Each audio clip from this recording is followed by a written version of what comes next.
Tule bomo pa samo kot en tak šolski, ampak res šolski zgled, naredili ozemljilo preproste, izredno preproste geometrije, kot polkrožno ozemljilo ali polkrogelno, se bo vse razvidno.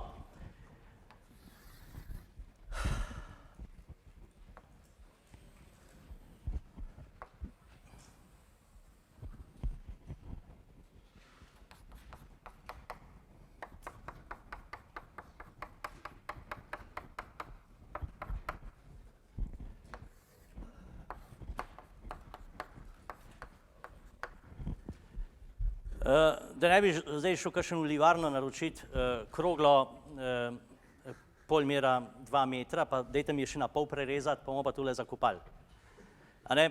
Ne bomo tako delali, ampak lahko vzamemo tudi neko mrežo, skopljemo jamo približno kot v polkrogu, hemisfera, in potem to dno oblečemo s tako mrežo, povežemo in kontaktiramo. To bi bilo naše ozemljilo in bi bila pravzaprav zemlja tudi končno tule. Ampak, ker je tole vse prevodnik, pravzaprav tale notranjost nima nobenega nadaljnega električnega učinka, tako da lahko zadevo gledamo, kot da bi bila polna krogla. To je v duhu tistega, kar smo tudi pri tisti Vitkovi srajčki povedali. Če vam jaz prevodnik okrog in okrog, potem je tisto polje znotraj nič, če imamo neke dogodke zunaj. Da je to kot Faradayeva kletka. No, seveda, tule imamo zdaj, lahko si tukaj rečemo točka T0, tukaj bi bila lahko točka T1, T2, in potem, kaj pa vem, T neskončno. In zdaj, na katerem koli mestu je tokova gostota, to je pa zemlja, to je gama zemlje. Takole, ker je tole preprosta geometrija, torej hemisfera, potem ni nobenega razloga, zakaj ne bi tok šel radialno v vse smeri te hemisfere. In tokova gostota jo lahko pišemo, oziroma njeno radialno komponento pišemo kot tok, ki ponikuje, deljeno z površine te hemisfere, ki je pa 2πr kvadrat. 2πr kvadrat je površina hemisfere. To se pravi, če tok delim s površino te hemisfere, dobim gostoto toka na tej lokaciji. No, seveda, vzdolž tega vektorja imamo tudi poljsko jakost in ER je enako JR z gama zemlje in to je enako I z 2π gama zemlje R kvadrat. No, in V ozemljila je sedaj kaj? Integral od T0 do T neskončno smo rekli E krat dl.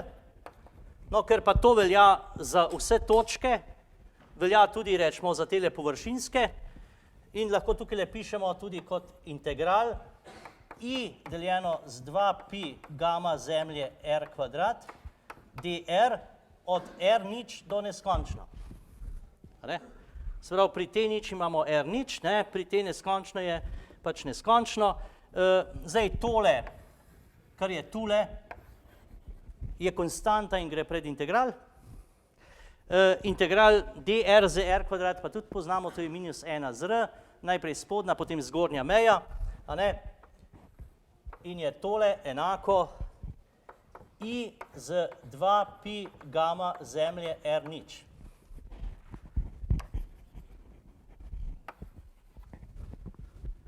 No, če gremo pa s tem izplenom v našo definicijsko enačbo, potem je pa R tašnega ozemljila, ponikalna upornost, potencial deljeno s tokom je pa 1 z 2π gama zemlje R0. No, v knjigi, ko boste gledali, boste dobili priročne formule tudi za paličasto, tračno in mrežasto ozemljilo. Paličasto in tračno je izpeljano, mrežasto je pa izpeljava prezahtevna, ne sodi v ta nivo, na ta nivo in je enačba samo napisana.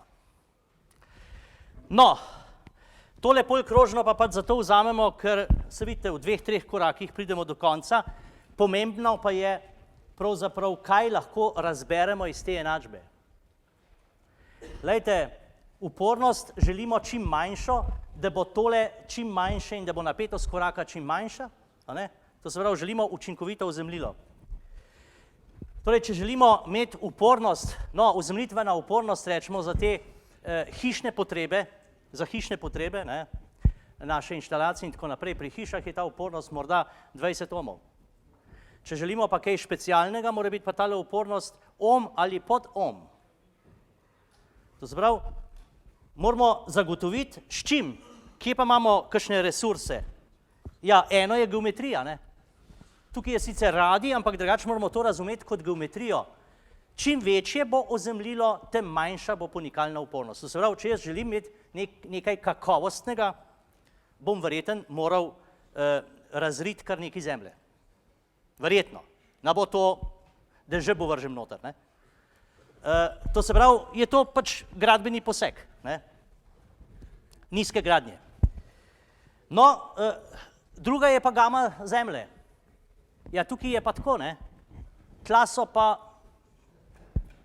od Boga dane. Ne? Nekje je bolj vlažno, nekje je bolj suho, nekje dež pada, imamo ta vremenska nihanja. Ne? To se pravi, da moramo tukaj spet računati z neko rezervo. To se pravi, jaz ne morem reči, ja, jaz imam takšen gama. Ampak je ta gama plavajoča zadeva. Druga stvar je tamle na barju. Morost. Ne? Tam je stalna vlaga. Ne? Tudi ni problem tam pri morju. Vržemo eno staro ketno v morje, pa smo zmagali. Ne? Še poseben, ker je morje z visoko prevodnostjo. Ne? 4 Siemense, 3 Siemense po metru, zemlja ima pa 10 na minus drugo. To se pravi, imam tudi eno možnost, da morda tla mečken, bi rekel, obogatim s kakšnimi primesmi, da pravzaprav umetno v okolici ozemljila povečam prevodnost in s tem zmanjšam upornost. No, mogoče samo številski primer.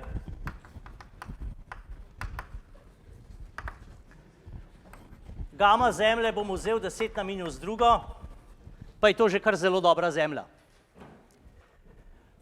Velikokrat energetiki vzamejo za prevodno zemlje 1/300, to se pravi 3 milisiemense po metru, to se pravi 3-krat manj kot je tole. Ne?